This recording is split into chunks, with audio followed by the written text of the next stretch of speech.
أعوذ بالله من الشيطان الرجيم. بسم الله الرحمن الرحيم.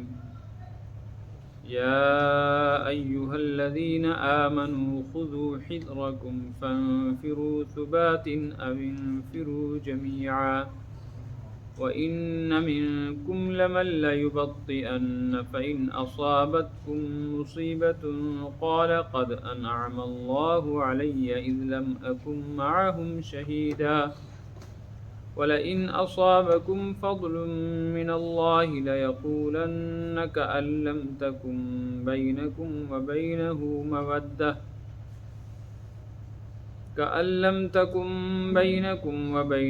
مودة يا ليتني كنت معهم فأفوز فوزا عظيما.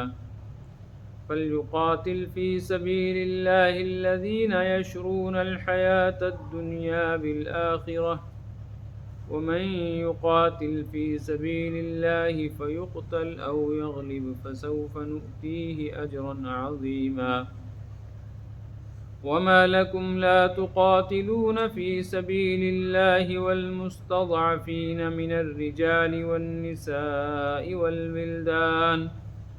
والولدان الذين يقولون ربنا أخرجنا من هذه القرية الظالم أهلها واجعل لنا من لدنك وليا واجعل لنا من لدنك نصيرا. الذين آمنوا يقاتلون في سبيل الله والذين كفروا يقاتلون في سبيل الطاغوت فقاتلوا أولياء الشيطان إن كيد الشيطان كان ضعيفا. صدق الله العلي العظيم وصدق رسوله النبي الكريم.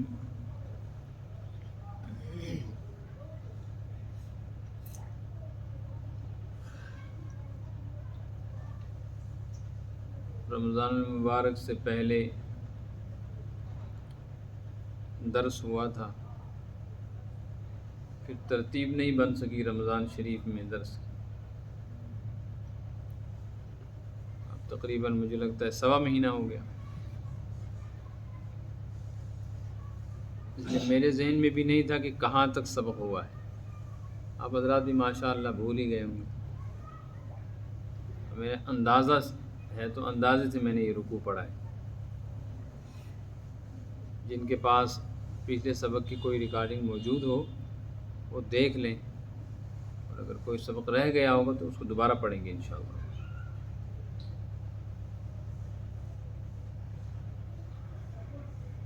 اس رکوع میں اور اس سے آگے آنے والے مضمون میں، رکوع میں جہاد سے متعلق مضمون ہے، اور اس کے متعلق ہدایات بھی ہیں. آپ کے ذہن میں ہوگا غزوہ بدر اور غزوہ احد کا ذکر 4 پارے میں سورہ آل عمران میں آ چکا ہے، وہاں اس کی تفصیلات آ چکی ہیں. غزوہ بدر میں مسلمانوں کو کھلی مدد اللہ کی ملی، اور بے سر و سامانی کے باوجود حقیقی کامیابی کے ساتھ ظاہری کامیابی بھی نصیب ہو گئی. غزوہ احد میں مسلمانوں کو کامیابی ضرور ملی، لیکن دیکھنے کے اعتبار سے نقصان ہوا کہ جو کامیابی کا میدان مسلمانوں کے ہاتھ میں تھا اس پہ بعد میں مشرکین کا قبضہ ہو گیا. اس وجہ سے حضرات صحابہ کرام علیہم الرضوان کو روحانی اذیت اور تکلیف بھی تھی. کچھ حوصلے بھی پست ہو جاتے ہیں انسان کے. اگرچہ حضرات صحابہ کرام علیہم الرضوان کی تربیت روحانی حضرت نبی پاک صلی اللہ علیہ وسلم کے ذریعے سے ایسی ہو چکی تھی کہ یہ تو ممکن ہی نہیں تھا کہ وہ کہیں کسی موقع پر بھی اللہ کے حکم یا شریعت کے تقاضے کا انکار کریں. لیکن انسانی فطرت ہے، اس فطرت کی وجہ سے روحانی تکلیف محسوس ہو رہی تھی، اور جو ہمت تھی اس میں کمزوری آ گئی. تو اس رکوع میں یہ مضمون ہے، ان کو حوصلہ دلایا گیا، ہمت دلائی گئی، اور مخلص مومن اور منافق کا فرق سمجھایا گیا۔ حقیقی مومن کی علامتیں کیا ہیں، نشانیاں کیا ہیں، اس کی کوشش، اس کی جد و جہد کیسی ہوتی، اور نقلی مومن کہلانے والا منافق، اس کا مقصد کیا ہوتا ہے، اس کی ہمتیں کیسے ٹوٹتی ہیں۔ تو مخلصین کو چاہیے وہ ہمت سے کام لیں، اور اگر خدا نہ خواستہ ظاہری اعتبار سے کبھی نقصان بھی ہو تو اس کی وجہ سے یہ ہرگز نہ سمجھیں کہ اللہ کی مدد رک گئی ہے یا ہم ناکام ہو گئے، اس لیے کہ کسی بھی میدان میں کامیابی کا تعلق اس سے نہیں ہے کہ لوگ کس کو کامیاب سمجھتے ہیں۔ حقیقی کامیابی یہ ہے کہ اللہ کا حکم بندہ پورا کرے، پھر چاہے بچ جائے چاہے مر جائے، چاہے میدان اس کے ہاتھ میں آئے یا میدان اس کے ہاتھ سے جائے۔ کامیابی تو یہ ہے کہ اللہ راضی ہو جائے، اور وہ مسلمانوں کو حاصل ہے، لہذا پریشان ہونے کی ضرورت ہی نہیں۔ اور آگے ایک بات یہ سمجھائی گئی ہے کہ جہاد کی قسمیں ہوتی ہیں، جہاد کے کچھ تقاضے ہیں۔ اصل تقاضا جہاد کا یہ ہے کہ انسان اللہ سے محبت کرتے ہوئے اللہ کے دین کے لیے اپنی جان قربان کر دے، وہاں صرف مقصد ہو اعلاء کلمت اللہ، اللہ کے دین کی سربلندی۔ اور دین کی سربلندی کا مطلب یہ ہے کہ دینی قانون اور احکامات نافذ ہو جائیں، نظام شریعت کا نافذ ہو۔ اس کے علاوہ بھی جہاد کی کچھ اور وجوہات ہو سکتی ہیں کیوں کیا جا رہا ہے جہاد۔ کبھی کبھی کمزوروں کی مدد کے لیے جہاد کیا جائے گا، کبھی اپنے اوپر کیے جانے والے حملے میں اپنے تحفظ کے لیے مقابلہ کیا جائے گا۔ تو مختلف صورتیں ہو سکتی ہیں۔ پھر کبھی ایسا ہے کہ نفور عام ہوگا، یعنی عام اعلان ہوگا جہاد کا، اور ہر کسی کو، چھوٹے کو بڑے کو، ہر حالت میں نکلنا ہوگا، جیسے غزوہ تبوک میں ہوا۔ اور کبھی ایسا ہوگا کہ سب نہ نکلیں، ایک جماعت جہاد کرتی رہے، اتنی ہی کی ضرورت ہے، باقی لوگ ذہناً تیار رہیں ان کی مدد کے لیے، ضرورت پڑ جائے تو اور جائے، کمک جائے پیچھے سے مدد کے لیے دستہ۔ سب پر جہاد فرض نہیں ہو، فرض کفائی ہوگا، کچھ لوگ کر لیں تو ادا ہو جائے۔ تو یہ سارے احکامات بیان کرنے کے بعد یہ بتلایا ہے کہ میدان جنگ میں لڑنے والے دو طرح کے لوگ ہوتے ہیں، ایک جن کا مقصد دین ہے، اور دوسرا طبقہ جن کا مقصد دنیا ہے۔ یا یوں کہہ لو، ایک وہ ہیں جو رحمان کے ماننے والے اور دین کی سربلندی کے لیے لڑ رہے ہیں، ان کی لڑائی کو جہاد کہتے ہیں۔ ان کو چاہیے بھرپور کوشش کریں اور اس بات سے نہ گھبرائیں کہ بچیں گے یا مریں گے، کامیاب ہوں گے یا نہ، اس سے نہ گھبرائیں۔ ان کو جان دینی ہے، بس وہ جان دیں، باقی اللہ کے ہاتھ میں ہے۔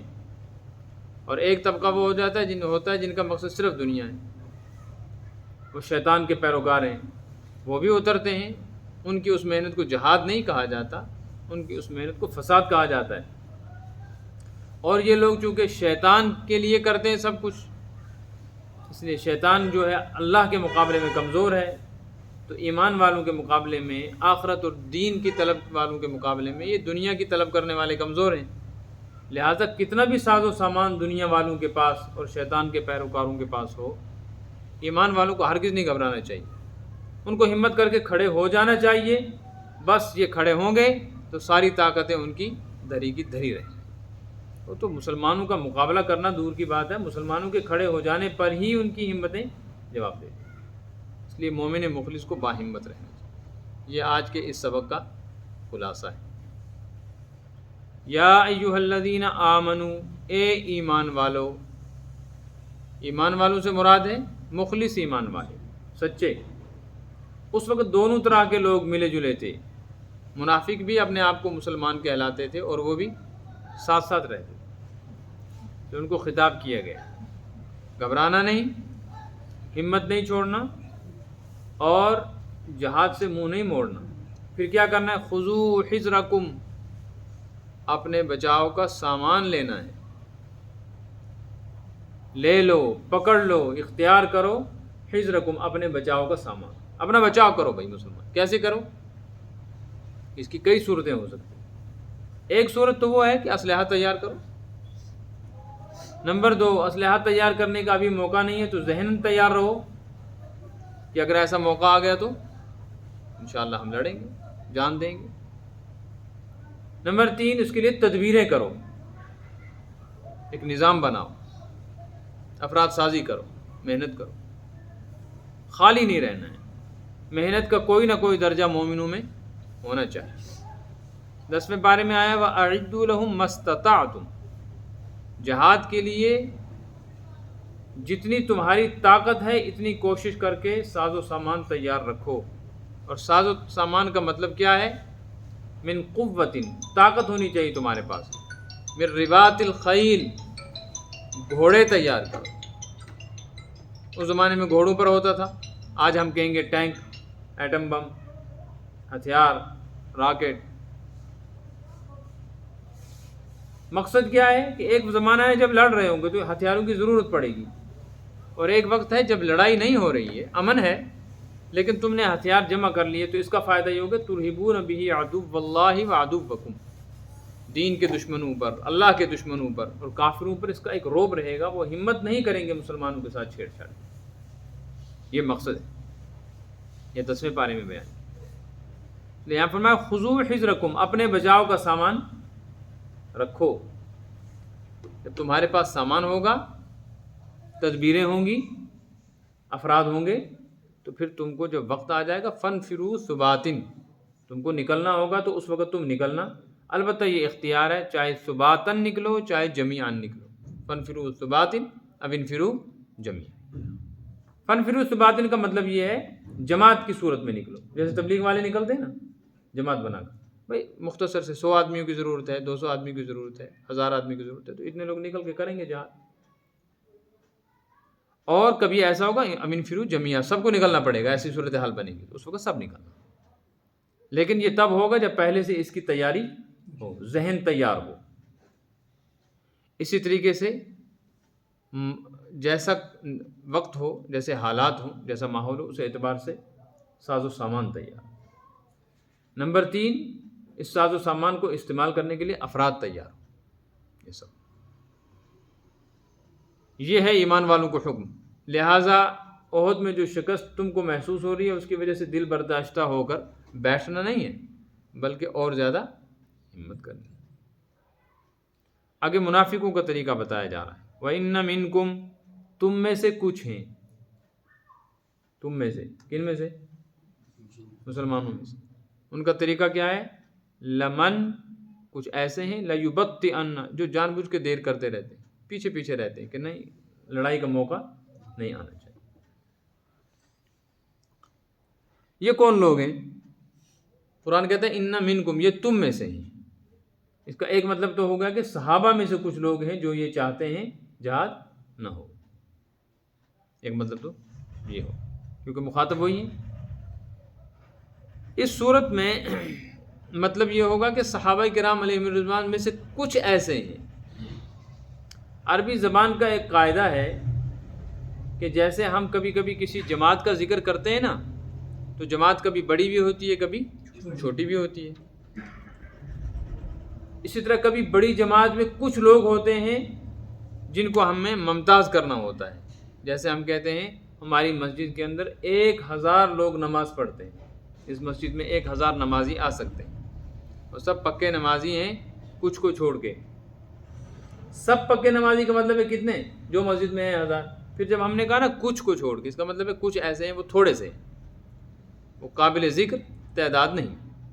ایسے عربی زبان میں کسی بڑی جماعت میں سے کچھ لوگوں کا الگ سے ذکر کرنا ہو نا، جن کی تعداد معمولی ہو، تو من سے ذکر کرتے ہیں. کسے کرتے ہیں؟ من سے. یہ جو آیا ہے نا ان منکم، اس کا ترجمہ ہوگا تم میں سے کچھ ایسے ہیں، تھوڑے سے ہیں، سب نہیں. تو یہ ہے ممکن کہ صحابہ کرام علیہم الرضوان میں سے بعض نہ چاہتے ہوں. یہ آگے ایک مضمون آ رہا ہے، اس سے اس کا جوڑ ممکن ہے. اصل بات یہ تھی کہ مکہ مکرمہ میں حضرات صحابہ کرام علیہم الرضوان پر جو ظلم زیادتی تھی، وہاں کچھ لوگ چاہتے تھے کہ موقع ہوتا تو ہم مقابلہ کر دیں۔ اب جب مدینہ منورہ میں آ گئے، وہاں تو مکہ مکرمہ میں حکم نہیں تھا، مدینہ منورہ میں اجازت ملی کہ چلو مقابلہ کرو، اپنا بچاؤ کرو، اور جہاد کی اجازت ملی۔ تو بعض صحابہ کے ذہن میں یہ بات آئی کہ ابھی تو بڑی پریشانی سے چھوٹ کر کہاں پہنچے؟ مدینہ منورہ، بڑی مصیبت سے، تو جہاد سے انکار نہیں ہے، اس کے لیے تیار ہے، لیکن تھوڑا سا اور وقفہ ہونا چاہیے تھا، اس سال کے بجائے اگلے سال ہوتا تاکہ تیاری اچھی طریقے سے کر لیتے۔ بس یہ تھا ان کے ذہن۔ فرمایا ایسا ہے کہ کچھ لوگ پیچھے پیچھے رہتے، حالانکہ ایسا ہونا نہیں چاہیے، ایک مطلب تو یہ ہے، لیکن اصل مطلب جو جمہور علماء اس کا بیان کرتے ہیں، وَإِنَّ مِنْكُمْ لَمَن لَّيُبَطِّئَنَّ کا مطلب ہے اے ایمان والو تم میں سے کچھ منافق ایسے ہیں جو جڑے ہوئے تو تمہارے ساتھ ہیں، اس لیے دیکھنے میں کیا لگتے ہیں؟ مسلمان، اس اعتبار سے کہہ دیا تم میں سے ہیں، ورنہ حقیقت میں وہ تم میں سے نہیں ہیں۔ جیسے کہا جاتا ہے تم میں سے کچھ مخبر ہیں، تو جو مخبر ہوتے ہیں وہ ہم میں سے ہوتے ہی نہیں، وہ تو الگ ہی ہوتی ہے جاسوس کی جماعت، لیکن چونکہ وہ ملے جلے رہتے ہیں ساتھ، اس لیے ذکر کرتے ہوئے کہہ دیا تم میں سے ہی، یعنی تمہارے اندر چھپے ہوئے۔ ان کا طریقہ یہ ہے کہ جب جہاد کا حکم ہوتا ہے، شریعت کے کسی حکم پر عمل کرنے کا تقاضا، لَيُبَطِّئَنَّ پیچھے پیچھے رہتے ہیں، چاہتے ہیں کہ ایسا نہ ہو، بچے رہیں۔ پھر حکم شریعت پر عمل کرنے والے عمل کر بیٹھتے ہیں، ان کے پیچھے رہنے سے کیا ہوگا؟ اب دو صورتیں، حکم آیا اور ایمان والے حکم کو پورا کرنے کے لیے میدان میں اتر گئے۔ جو منافق تھے وہ چاہتے تھے پیچھے رہیں، وہ پیچھے رہے۔ اب دو صورتیں ہیں، جو میدان میں اتریں یا تو ان کو ظاہری کامیابی بھی مل جائے گی یا ظاہری اعتبار سے شکست ہوگی، ناکامی ہوگی۔ تو اس پر ان منافقوں کا طریقہ کیا ہے؟ دیکھو یہ کتنے ہمدرد ہیں مسلمانوں کے۔ فرمایا فَإِنْ أَصَابَتْكُمْ مُصِیبَةٌ، اے ایمان والو جب تم کو کوئی تکلیف پہنچ جاتی ہے، مثلا ظاہری اعتبار سے شہید ہو جائیں کچھ لوگ، قبضہ کس کا ہو جائے؟ مشرکوں کا، کافروں کا، اپنی زمین کا کچھ حصہ قبضے میں ان کے چلا جائے، وہی جیت جائیں ظاہری اعتبار سے، ہم نہ جیت سکیں، تو پھر منافق جو ہوتے ہیں یہ پہلے تو ساتھ ساتھ رہتے ہیں، جی ہم تمہارے ہیں، ایسے وقت میں خوش ہو کر ٹانگیں پھیلا کر کہتے ہیں قد انعم اللہ علیہ، اللہ نے بڑا فضل کیا، بچا لیا ہمیں، اذ لم اکن معہم شہیدا، اس لیے کہ میں تمہارے ساتھ نہیں تھا، معہم ان کے ساتھ، ایمان والوں کے ساتھ میں نہیں تھا، اگر میں بھی اس وقت میدان میں اترا تو جیسے یہ مر گئے ایسے میں بھی مر، جیسے یہ ہار گئے ایسے میں بھی ہار، تو کہتے شکر خدا کا بچ گئے۔ حالانکہ اس وقت ان کو یہ کہنا چاہیے تھا کہ تو ہمارے ہوئے ہیں نا ناکام، تو دکھ ہونا چاہیے تھا کہ نہیں؟ اگر یہ اپنے ہوتے تو دکھ ہوتا، روتے کہ ہمارے لوگوں کو ناکامی ہوئی۔ پاکستان والے کرکٹ ہار جاتے تو کشمیر والے کیا کرتے؟ ایک درد سد محسوس ہوتا تھا۔ حدیث میں آیا مومن سب کے سب ساری دنیا میں ایک جسد واحد کی طرح، جسم کی طرح، اشتکا بعضہ اشتکا کلہ، جسم کے کسی ایک حصے میں تکلیف ہو، سارا جسم اس تکلیف کو اپنے سر لے لیتا ہے۔ درد پیٹ میں ہے، آنکھیں سونا چھوڑ دیتی ہیں، نیند نہیں آتی کہ پیٹ میں درد ہے، آنکھوں کو کیا ہے؟ نہیں، ہم شریک ہیں اس میں۔ سر میں درد ہے، کھانا نہیں کھائے گا، پیٹ برداشت نہیں کرے گا کھانے، بھوک ختم ہو جائے گی۔ سر کے درد ہے، پیٹ نے کیوں کام چھوڑا ہے؟ کہ میں شریک ہوں برابر کا اس میں۔ پاؤں میں درد ہے، آنکھیں رو رہی ہیں، زبان ہائی ہو کر رہی ہے، ان کو پوچھو درد پاؤں میں ہے، زبان کو کیا پریشانی ہے، وہ کیوں شور کرتی ہے؟ کہ نہیں، ہمارا جوڑ ہے اس کے ساتھ، جسم کے کسی حصے میں تکلیف ہوگا سارا جسم محسوس کرے۔ اگر یہ منافق ہوتے مخلص، پھر چاہے جہاد میں شریک نہ ہوتے، تب بھی غیر مسلموں کی طرف سے مسلمانوں کو جو اذیت پہنچی اس پر ان کو تکلیف ہوتی، لیکن تب شکر کرتے۔ وَلَئِنْ أَصَابَكُمْ فَضْلٌ مِّنَ اللَّهِ، اور اگر اللہ کا فضل شریک حال ہو اور مسلمانوں کو کامیابی حاصل ہو جائے، یہ جیت جائیں، ان کو مال غنیمت ملے، تو پھر ان کو افسوس ہوتا ہے منافق کو۔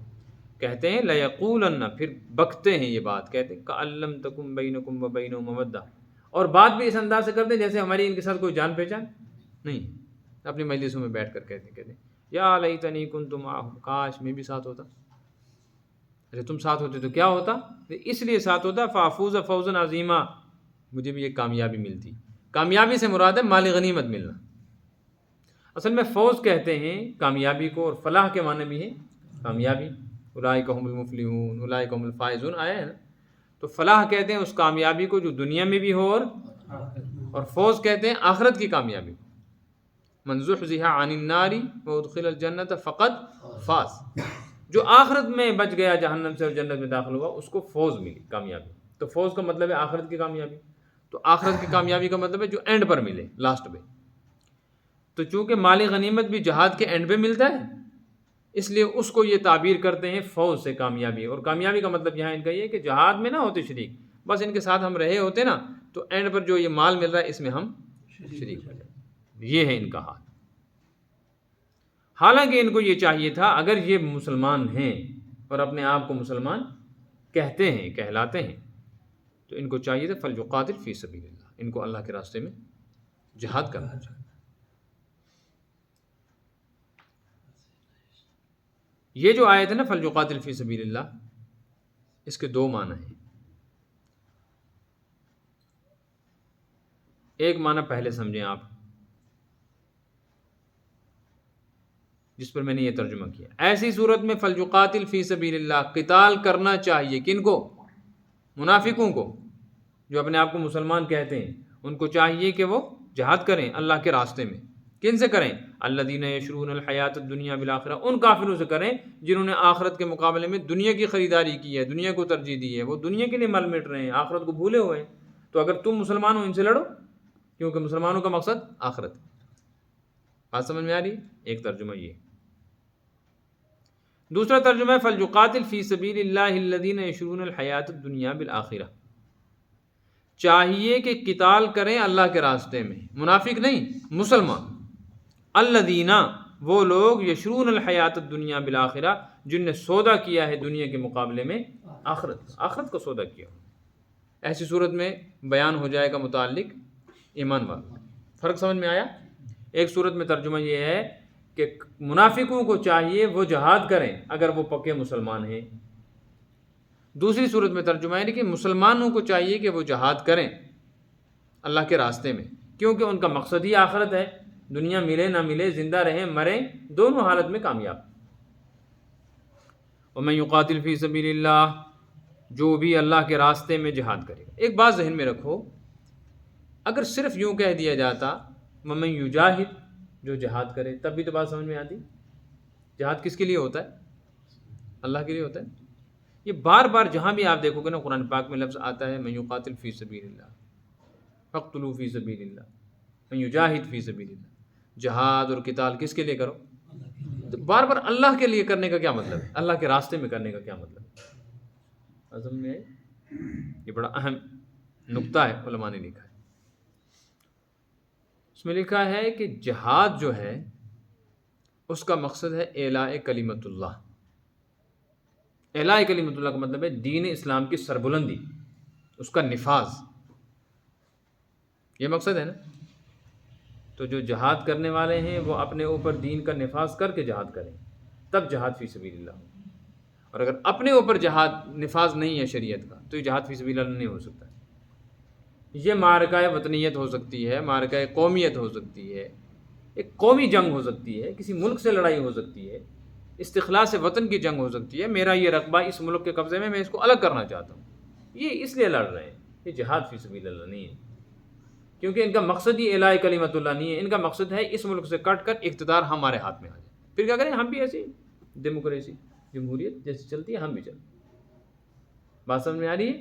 اس لیے بار بار کہا جا رہا ہے کہ نہیں، جہاد کرنا ہے، قتال کرنا ہے فی سبیل اللہ۔ مقصد کیا ہے؟ ہمیں کسی سے الگ نہیں ہونا، ہمیں قوم کی بنیاد پر، تہذیب کی بنیاد پر، رنگ اور نسل کی بنیاد پر اپنا علاقہ کسی سے الگ نہیں کرنا ہے۔ ہمیں اس لیے کرنا ہے کہ ہم یہاں رہتے ہوئے پہلے نفاذ شریعت چاہیں گے، اسی ملک میں رہتے ہوئے۔ جب ہم نہیں کر پائیں گے تو پھر ہم ایک رقبہ چاہیں گے جس میں نفاذ شریعت ہو، ایک امیر المومنین ہو، چاہے وہ امیر المومنین بالکل بے حیثیت ہو دنیا کے اعتبار سے، اس کا کوئی عہدہ نہ ہو، ہم اسی پر اتفاق کر لیں گے۔ یہ نہیں ہوگا کہ نہیں جی جس وقت تحریک چل رہی تھی اس وقت اس جماعت کا لیڈر یہ تھا، حق اس کو بنتا ہے کہ پریزیڈنٹ ہم اس کو بنائیں، کامیاب ہو گئے، وہ نہیں چلے، وہ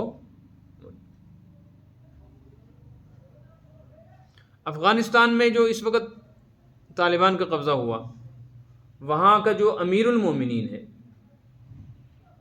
جو اسلامی حکومت کا ناظم ہے، جس دن اس کا نام منظر عام پہ آیا اس سے پہلے اس کو کوئی جانتا ہی نہیں تھا، بڑے بڑے لیڈروں کے نام جانتے تھے، لیکن کسی نے یہ نہیں کہا بھی اس کو کیوں بنا رہے ہو، جب تحریک چل رہی تھی لیڈر تمہیں تھا. بات سمجھ میں آئی؟ اس لیے وہ لوگ کامیاب ہو گئے اور ان کے پاس ہتھیار اور ساز و سامان کچھ نہیں تھے. اور جب مل گئے ان کو ہتھیار تو ان کو یہ نہیں سمجھ میں آئے ہم اس کو چلائیں کیسے. بیچارے دنیا میں اعتبار سے اتنے نہ بلد اور نہ آشنا. لیکن مقصد کیا تھا؟ نفاذ شریعت. تو اللہ نے کامیابی دی. اس کے مقابلے میں دنیا بھر میں تحریکیں چل رہی ہیں مسلمانوں کی. ہر تحریک کے پیچھے یا تو اس ملک سے اپنے آپ کو آزاد کرنا، اس کو کہتے ہیں استخلاص وطن، اپنے وطن کو آزاد کرنا، یا معرکہ ہو رہا ہے قومیت کی بنیاد. نہیں جی ہماری قوم جو ان کے ساتھ نہیں جڑتی، یہ عرب ہیں یہ عجم، ہم ان سے الگ ہو جائیں گے، یہ گورے ہیں یہ کالے ہیں، یہ ایرانی ہیں یہ پنجابی ہیں، یہ کشمیری ہیں یہ بہاری، اس لیے ہم الگ ہونا چاہ رہے ہیں، ہماری جو ہے بود و باش رہن سہن ان کے ساتھ نہیں ملتا. اسی بنیاد پر یہاں جو بات اٹھتی تھی وقتاً فوقتاً، اس میں کہا جاتا تھا چلو جی یہ کر لو کہ ادھم پور سے ادھر چھوڑ دو پنجاب کے ساتھ. آپ کے ذہن میں ہوگی یہ بات آئی تھی نا، ادھم پور سے ادھر کس کے ساتھ چھوڑ دو، اور لداخ کو چھوڑ دو چائنا کے ساتھ، اور کشمیر کو ہمیں دے دو آزادی. تو کیا اسلام صرف وادی کے لیے تھا؟ وہ ایک مخصوص رقبے کو الگ کرنے کے لیے ایک جد و جہد ہو رہی تھی. اسی لیے اس کو ہم نہیں کہیں گے کہ جہاد نہیں تھا، لیکن جیسے جہاد کے درجہ بندی ہے نا، ایک کوشش اس کو ہم کہیں گے، لیکن جہاد فی سبیل اللہ کا نام اس کو نہیں دیا گیا، نہ وہ رنگت اس میں لائی گئی. اس لیے کہ جہاد میں ایک قائد ہوتا ہے، ایک امیر ہوتا ہے، ایک کمانڈر ہوتا ہے، اسی کی اقتدا سب کو کرنی پڑتی. یہاں ایسا نہیں ہو پایا. یہاں کئی تنظیموں کے کئی سربراہ تھے، اور ایک تنظیم کا سربراہ بڑی جماعت دیکھ کر کہتا تھا کیا تم میری قیادت پر متفق ہو؟ لوگ کہتے تھے ہاں. شام کو دوسرا پریس کانفرنس دیتے تم نے یہ بات کیوں کہی؟ وہ دوسرے دن معذرت کرتا تھا مجھے یہ نہیں کہنا چاہیے تھا. آ رہی نا ذہن میں باتیں؟ ایک تو یہ ذہن میں رکھنا چاہیے کہ فی سبیل اللہ بار بار کیوں کہا جا رہا ہے، مقصد یہ ہو. دوسرا یہ ہے فی سبیل اللہ کا مقصد یہ ہے کہ جس وقت تم عملاً میدان میں اترے ہو، جس دین کے سربلندی کے لیے تم یہ جان دے رہے ہو، یہ دین پہلے اپنے جسم پر بھی نافذ ہونا چاہیے. جب تم خود بے دین ہو کر لڑ رہے ہو، جب کامیاب ہو جاؤ گے تم کون سا دین نافذ کرو گے؟ تم کو تو اس وقت جان ہتھیلی پر لے کر میدان میں اللہ کے سامنے ملنا ہے، پہنچنا ہے. تو تمہاری حاضری کا جو وقت ہے اس وقت تم اپنی شکل صورت اپنی تہذیب مسلمانوں والی بنانے کو تیار نہیں. جب تمہیں مکمل آزادی ہو جائے گی تم تو دین کا حلیہ بگاڑو گے. پاکستان میں کیا ہوا؟ اسلام کے نام پہ بننے والے ملک میں آج تک اسلام نہیں آ سکا، آج تک اسلام نہیں آیا. جس نے وہاں اسلام کا نام لیا اس کو ہٹا دیا، اس کو مار دیا.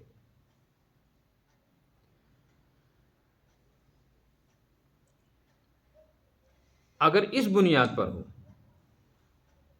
پھر اللہ کی مدد بھی نہیں آتی. اللہ کی مدد صرف اسی وقت آتی ہے جب نفاذ شریعت مقصود ہو اور خود نفاذ شریعت والے نہ کریں. ایک جہاد کے اندر مسلمانوں کی مضبوط جماعت میدان میں تھی، اور مسلمانوں کو اپنی جگہ یقین تھا کہ آج کا مقابلہ کچھ گھنٹے کا ہے اور ہم جیت جائیں گے. لیکن پورا دن ہو گیا اور مسلمان جیت نہیں. دوسرے دن پھر، تیسرے دن پھر جنگ ہوئی، 3 دن مسلسل جنگ ہوتی رہی. تو حضرات صحابہ موجود تھے، تابعین موجود تھے، انہیں آپس میں مشورہ کیا کہ جب ہمارے پاس اتنی طاقت ہے اور یہ 2 گھنٹے کا کام ہم سے 3 دن میں نہیں ہو پا رہا ہے تو کوئی قصور تو نہیں ہوا ہے. سب نے غور و فکر کیا کہ ہم سے کوئی شریعت کا حکم تو نہیں ٹوٹ رہا ہے. تو کمانڈر کے سامنے یہ بات آئی کہ جہاد کی مصروفیت کی وجہ سے مجاہدین کو اتنی فرصت نہیں مل رہی ہے کہ وہ وضو میں مسواک کریں، لہٰذا ان 3 دنوں میں جو نمازیں پڑھی گئیں اس میں سنت چھوٹی ہے مسواک کی، اسی وجہ سے مدد نہیں آ رہی، ایک سنت چھوٹی. تو امیر نے حکم دے دیا جہاد روک دو اور مسواکیں کرو. لہٰذا مسواکیں سب نے شروع کر دی، سنت پر عمل. اس کا ایسا روب پڑا، وہ سامنے والے کہنے لگے مشرکین کہ 3 دن تک تو یہ لڑتے تھے، اب ان کو کیا ہو گیا کہ لکڑیاں چبانے لگ گئے. ان کے لیے نئی چیز تھی نا. تو آپس میں ان کے وزیروں مشیروں نے کہا 3 دن تک تو یہ لڑ رہے تھے، اب یہ تنگ آ گئے، اب یہ دانت تیز کر رہے ہیں کہ اب ہمیں دانتوں سے کاٹیں، لہٰذا ہم ایسے ہی بھاگ جاتے ہیں. ایک سنت کی برکت سے ہو. اور ہم نے جہاد کیا، نماز نہیں پڑھی، شکل ہم نے مسلمانوں والی نہیں بنائی. اور اسلام کے نام سے ہمیں بیر مل رہا، اسلام کے لیے آواز نہیں اٹھ سکی۔ یہ المیہ ہے، ہر جگہ مسلمانوں کے المیہ۔ عرب کا دیکھو کیا حال ہے اس وقت، ان کو اسلام سے کوئی لینا دینا نہیں ہے، وہ صرف عربیت کی بنیاد پر کر رہے ہیں جو کچھ کر رہے ہیں، عربیت کی بنیاد۔ فلسطین میں جو خون خرابہ ہو رہا ہے، فلسطین میں خالص فلسطینی لوگ مسجد اقصیٰ کی حفاظت کے لیے نہیں لڑ رہے، وہ بھی کشمیریوں کی طرح لڑ رہے ہیں۔ اس لیے مدد رکی ہوئی۔ کب سے چل رہی ہے فلسطینیوں کی تحریک، اور یہ کب سے چلی یہاں کی تحریک؟ اس کے بعد افغانستان کی تحریک چلی، اتھل پتھل ہوا، 20 سال کہاں رہے، پھر کیسے اقتدار میں آ گئے؟ اس لیے اللہ فرماتے ہیں وَمَن يُقَاتِلْ فِي سَبِيلِ اللَّهِ، جو اللہ کے راستے میں جہاد کرے گا، جس کا یہ مقصد ہوگا، پھر دو ہی صورتیں ہیں، فَيُقْتَلْ، یا وہ شہید ہو جائے گا، او یغلب، یا کامیاب ہوگا۔ دونوں صورتوں میں سَوْفَ نُؤْتِیہِ أَجْرًا عَظِیمًا، ہم اجر عظیم دیں گے اسے۔ اچھا، اجر عظیم کے بجائے بظاہر یہ ہونا چاہیے تھا کہ ہم اس کو کامیابی دیں گے۔ کیا دیں گے؟ جیسے پیچھے بظاہر یہ آنا چاہیے تھا، مشرکوں کو کہنا چاہیے تھا ہم مال غنیمت لیتے، لیکن وہ کیا کہہ رہے ہیں؟ کامیابی۔ یہاں اللہ پاک فرماتے ہیں ہم ان کو اجر دیں گے۔ اجر جو ہوتا ہے نا، اجر محنت پر ہوتا ہے۔ یہ لفظ اجر بول کر اللہ تعالیٰ نے یہ سمجھانے کی کوشش کی ہے کہ تم محنت کرو، چاہے پھر تم بچو یا نہ بچو، کامیابی ہو نہ ہو، ہمارے ذمے بیٹھ گئی تمہاری محنت کا معاوضہ، مطمئن رہو۔ جیسے مزدور کی مزدوری واجب ہو جاتی ہے، وہ دن میں کام پہ رہے، کام مکمل ہو، کام مکمل نہ ہو، شام کو مالک کو ہر حال میں 500 روپے مزدور کو دینے ہی دینے۔ اللہ پاک فرماتے تم اپنی جدوجہد کرو، تم کام کرو، کامیابی ناکامی کی فکریں چھوڑ دو، تمہارا کام نہیں ہے یہ۔ ہم چاہیں تو 313 کے ذریعے سے ساری دنیا کو چنے چبوا دیں لوہے کے، اور چاہیں تو 1000 کو کامیاب کرنے کے بعد تکلیف میں مبتلا کر دیں۔ اس لیے مومن ہر حال میں کامیاب ہے، اور اس کی کامیابی یہ ہے، یہ اس کی نظر اجر پہ ہو، اور اجر کہاں ملے گا؟ آخرت۔ یہ اشارہ ہے کہ جہاد کا مقصد جو ہے مجاہد کے لیے دنیا میں اعلاء کلمت اللہ اور اپنی اس محنت پر اجر، اقتدار نہیں، اپنے اقتدار نہیں کہ میں کسی پوسٹ پر پہنچ جاؤں گا، میں کمانڈر ہوں، کل اگر حکومت بن گئی تو چلو کیبنٹ منسٹر بنوں گا یا اپوزیشن میں رہوں گا، نہ وہ نہیں ہے۔ ہمیں کوئی جانے نہ جانے، ہمارا مقصد نہیں ہے۔ اجرن عظیم، اجر عظیم لینا ہے، اور اجر عظیم آخرت میں ملے گا۔ اب اللہ پاک آگے یہ بات ارشاد فرما رہے ہیں کہ ایمان والوں کو چاہیے وہ جہاد کریں۔ ما لکم، تم کو کیا ہو گیا؟ اللہ پاک فرماتے ہیں کیا ہو گیا تم کو؟ لا تقاتلون فی سبیل اللہ، اللہ کے راستے میں جہاد ہی کرنے کو تیار نہیں ہو تم۔ اس سے پتہ چلتا ہے کہ مومن کو جہاد کرتے رہنا چاہیے، اور جہاد کا یہ مطلب نہیں ہر وقت لڑتے مرتے رہو، جہاد کا مطلب ہے اعلاء کلمت اللہ کی فکر کس طریقے سے نافذ ہوتی، میری ذات پہ کیسے نافذ ہو، اور پھر ساری دنیا میں یہ دین کیسے غالب ہو، اور ساری انسانیت آخرت کی تباہی سے کیسے بچ جائے۔ وہ ہندو ہو، وہ سکھ ہو، وہ عیسائی ہو، وہ یہودی ہو، وہ بدھ مذہب کا ماننے والا، کوئی بھی ہو، بس وہ تباہی سے بچ جائیں انسان، یہ مقصد۔ اس کے لیے جد و جہد کرتے رہیں، اپنی اپنی حیثیت کے اعتبار سے، زمانے اور ماحول کے اعتبار سے۔ اب اگر جہاد فی سبیل اللہ کا یہ درجہ موجود نہیں ہے تو کم از کم ایک اور صورت ہو سکتی ہے، والمستضعفین من الرجال والنساء والولدان، کہ مسلمانوں کا ایک کمزور طبقہ کسی غیر مسلم اقتدار میں پھنسا ہوا ہوگا ظلم و ستم میں، انہی کی آزادی کے لیے کوشش کرو، کم از کم ان کو ظلم سے تو آزاد کرواؤ۔ یہ دوسرا درجہ، اصل تو یہ ہے اعلاء کلمت اللہ۔ اگر اس درجے کا نہیں کر سکتے تو کم از کم یہ کرو کہ جو مسلمان مصیبت میں مبتلا ہیں اور بے یار و مددگار ہیں ان کو چھڑواؤ، ان کو چھڑواؤ۔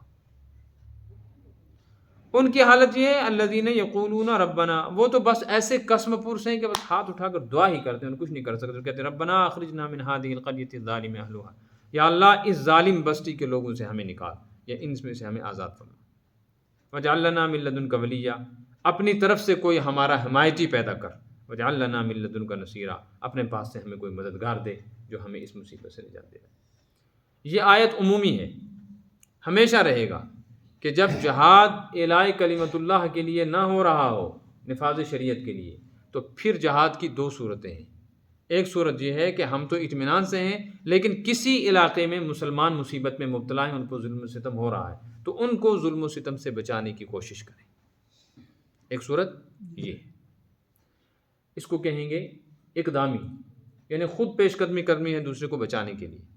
وہاں 2 آدمی لڑ رہے ہیں، ایک دوسرے کو مار رہے ہیں، ہم یہاں بیٹھے تو ہمیں اٹھ کے جانا ہے اور اس کو بچانا ہے، اس کو کہیں گے اقدام. دوسرا یہ ہے دفاع کہ نہیں میں بیٹھا ہوا تھا، مجھ پر حملہ ہو گیا تو میں اپنے بچاؤ کے لیے لڑ رہا ہوں.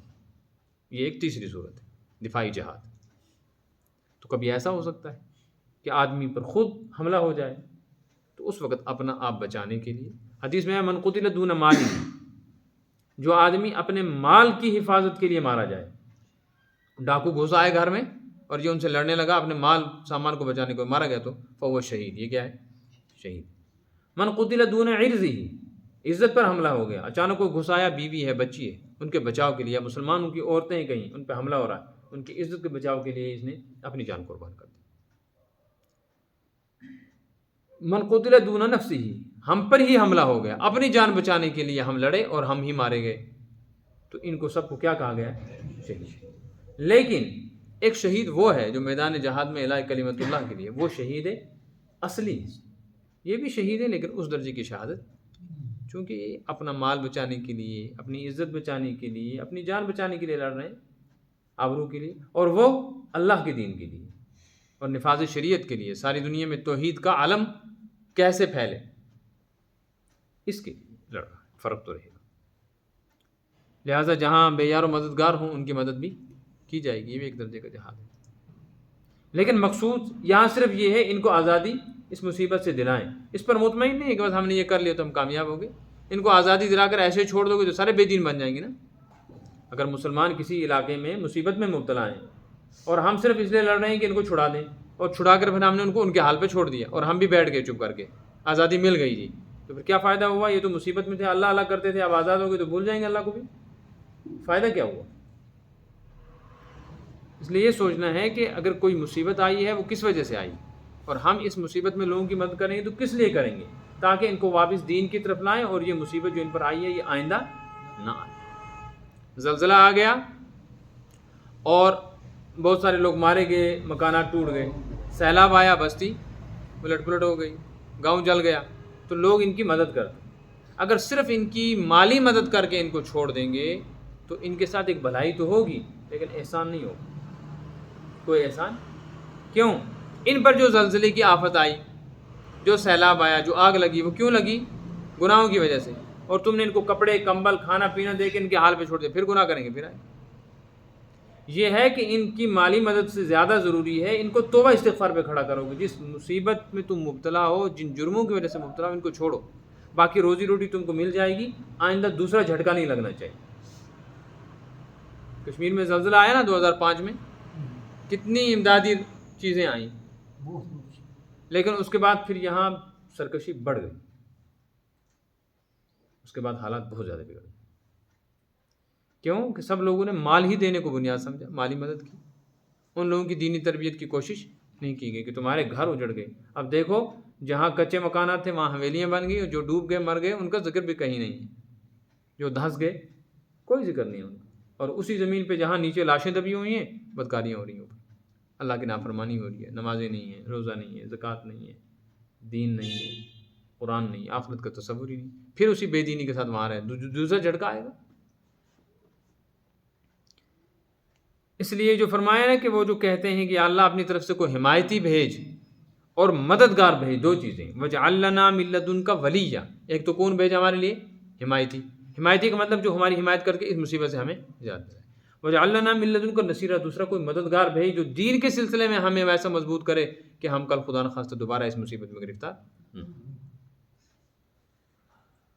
آگے مومن مخلص کا اور کافر کا جو جنگی طریقہ کار ہے ان کا مقصود کیا اس کو سمجھایا گیا اور مسلمانوں کو ہمت اور حوصلہ دلایا گیا. الذین آمنوا، یاد رکھو جو ایمان والے ہوتے ہیں، یقاتلون فی سبیل اللہ، وہ لڑتے ہیں اللہ کے راستے میں. اللہ کے راستے کا مطلب ہے ان کا مقصود ہوتا ہے آخرت، ان کا مقصود ہوتا ہے دین کی سربلندی، ان کا مقصود ہوتا ہے شریعت کے احکام کا نافذ کرنا. شریعت مضبوط ہے لہٰذا لڑنے والا بھی مضبوط. دنیا کے مقابلے میں آخرت کامل اور مکمل ہے لہٰذا لڑنے والا بھی کامل اور مکمل. دنیا کی نعمتوں کے مقابلے میں آخرت کی نعمت زیادہ قوی اور مضبوط ہے لہٰذا لڑنے والا بے سر و سامانی کے باوجود مضبوط ہے. والذین کفروا، لیکن جو کافر طبقہ ہے، چاہے وہ کوئی بھی کافر ہو، وہ غیر مسلموں کی کوئی بھی قسم ہو، وہ بھی میدان میں اترتے ہیں، وہ بھی لڑتے ہیں نا، ہے نا. اخبار میں آپ پڑھتے ہو نا کہ 2 آرمی والے شہید ہو گئے، اور جب یہاں تحریک چلتی تھی تو لوگ کہتے تھے مجاہد شہید ہو گیا. وہ بھی اس کو شہید کریں، یہ بھی شہید کریں. تو لڑ تو وہ بھی رہے ہیں نا غیر مسلم. فرق سمجھایا گیا کہ نہیں، لڑنے کے اعتبار سے تو دونوں لڑ رہے ہیں، اور دونوں مر بھی رہے ہیں، اور دونوں اپنے مرنے والوں کو کامیاب اور شہید بھی کہہ رہے ہیں. لیکن اللہ کے ہاں یہ ہے والذین کفروا، جو کافر ہیں، یقاتلون، وہ بھی لڑائی کرتے ہیں، ان کی لڑائی کا انکار نہیں، مگر فی سبیل الطاغوت، وہ طاغوت کے راستے میں لڑتے ہیں. طاغوت کے معنی پیچھے آ چکے ہیں، شیطان یا نفس. وہ نفس کے لیے لڑتے ہیں. ان کا مقصد کیا ہوتا ہے؟ کامیاب ہو جائیں گے، اقتدار ملے گا، جیت جائیں گے، ساز و سامان ملے گا، ہتھیار ملے گا، وہ اس لیے لڑ رہے ہیں. اب تم دیکھو دنیا کا اقتدار دائمی ہے کہ وقتی؟ وقتی. آخرت کے مقابلے میں مضبوط ہے کہ کمزور؟ لہٰذا لڑنے والے بھی کمزور. اور فقاتلوا اولیاء شیطان، تو تم لڑ رہے ہو کس سے؟ شیطان کے پیروکاروں سے. اور تم ہو رحمان کے پیروکار، تو رحمان مضبوط ہے کہ شیطان مضبوط ہے؟ کبھی کون ہے؟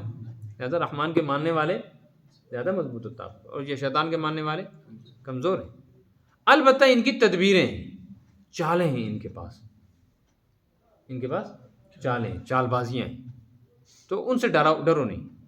یاد رکھو ان کید الشیطان کان ضعیفا، شیطان کی تدبیریں کمزور ہیں. تمہارے مقابلے میں تو مضبوط ہیں، ہم کیسے مقابلہ کریں گے؟ ہم نہیں کر سکتے.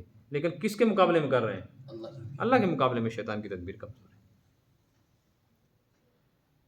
ان کید الشیطان، بے شک شیطان کا مکر، اس کا فریب، اس کی تدبیریں، کان ضعیفا، کمزور ہیں. کس کے مقابلے میں؟ اللہ کے مقابلے میں، انسان کے مقابلے میں نہیں. اس لیے انسان کو دھوکے میں، مومن کو دھوکے میں ڈال دیتا ہے، مومن کو ورغلا دیتا ہے. مومن کے مقابلے میں تو اس کو طاقت زیادہ دی گئی، اس لیے کہ اس نے کہا تھا انذرنی الی یوم یبعثون، مجھ کو مہلت دے، طاقت دے. اللہ تعالیٰ نے فرمایا انک من المنذرین، جاؤ دے دی طاقت. کہنے لگا پھر تو میں کسی کو نہیں چھوڑوں گا، الا عبادک المخلصین، ہاں کچھ تیرے بندے مخلص، ان پہ میرا زور نہیں چلے گا، باقی سب پر میں اپنا زور چلاؤں گا، اور سب جائیں گے بھی میرے قبضے میں، میرے کھاتے میں. اس سے معلوم ہوا کہ ڈھیٹ نہیں ہونا چاہیے انسان. اور شیطان کیا کرے گا؟ میں کلمہ پڑھ دو یہ نہ کہو، اس کو طاقت دی گئی. یہ شیطان کی طاقت کو کمزور کہا گیا، یہ اللہ کے مقابلے میں کمزور کہا گیا. بات سمجھ میں آئی؟ اب ایک بات اور آپ کو سمجھاؤں، یہاں میرے ذہن میں آ گئی ایک بات. صفحہ نمبر کھولو آپ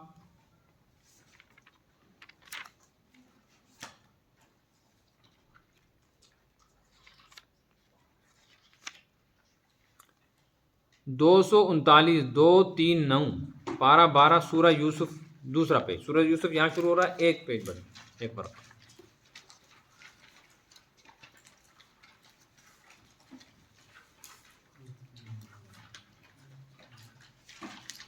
ملا.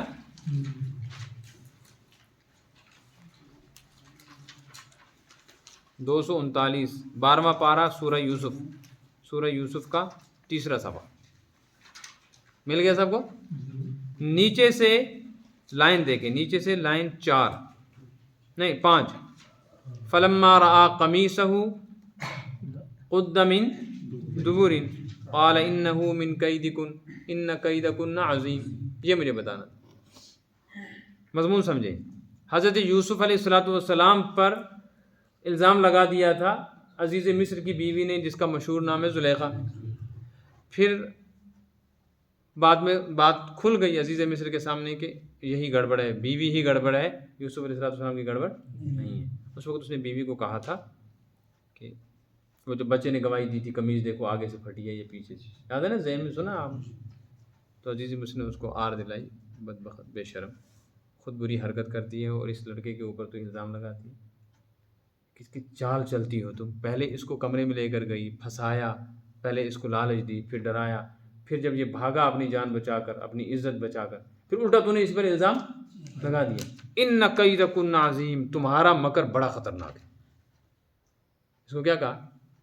تو قرآن میں آ گیا نا کہ عورتوں کا مکر کیا ہے، اور یہاں آیا ان کید شیطان کان ضعیفا، شیطان کا مکر کمزور ہے.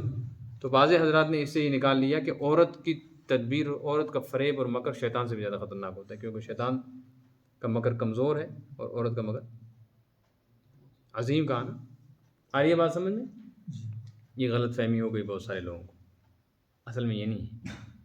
شیطان کی تدبیر اللہ کے مقابلے میں کمزور ہے اور عورت کی تدبیر مرد کے مقابلے میں کمزور ہے، شیطان کے مقابلے میں نہیں. شیطان تو عورت مرد دونوں سے خطرناک ہے. بات سمجھ میں آئی؟ عورت کی عزت اتنی بھی گرانی مناسب نہیں. وہ یہ کہہ رہا تھا کہ تمہاری تدبیریں اصل میں ہم مردوں سے زیادہ خطرناک، جو ہمارے مردوں کے ذہن میں چالیں نہیں آتی عورتیں وہ کرتی ہیں. تو یہ بات صحیح ہے کہ اچھے بھلے انسان کو پاگل بنا دیتی ہے عورت، اچھے بھلے کو پاگل بنا دیتی. لیکن یہ سمجھنا کہ یہ عورت جو ہے یہ شیطان سے بھی خطرناک ہے، یہ نہیں کہنا چاہیے. یہ ایک بات میرے ذہن میں آ گئی تھی، میں نے بتا دیا. عورتوں کی عزت کرنی چاہیے، شیطان سے زیادہ پرے ان کو. صدق اللہ العلی العظیم و صدق رسول النبی الکریم.